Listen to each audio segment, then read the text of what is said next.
അടുത്തതായി നമ്മളേവരും കാത്തിരിക്കുന്ന,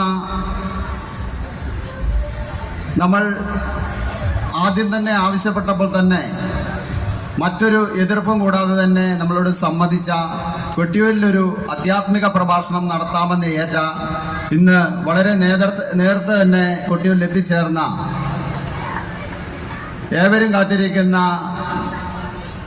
രാജേഷ് നാദാപുരം അവர்களാണ്. എല്ലാവരുടെയും സമ്മതത്തോടുകൂടി അദ്ദേഹത്തെ ഈ വേദിയിൽ ആധ്യാത്മിക പ്രഭാഷണം നടത്തുന്നതിന് വേണ്ടി ഇവിടെ എത്തിച്ചേർന്നിട്ട് അദ്ദേഹത്തെ നിറഞ്ഞ ഈ സദസ്സിന് മുമ്പിലേക്ക് സ്വാഗതം ചെയ്യുകയാണ്. ഷാൾ അണിയിക്കുന്നതിന് വേണ്ടി ആഘോഷ കമ്മിറ്റി പ്രസിഡന്റിനോട് അഭ്യർത്ഥിക്കുകയാണ്.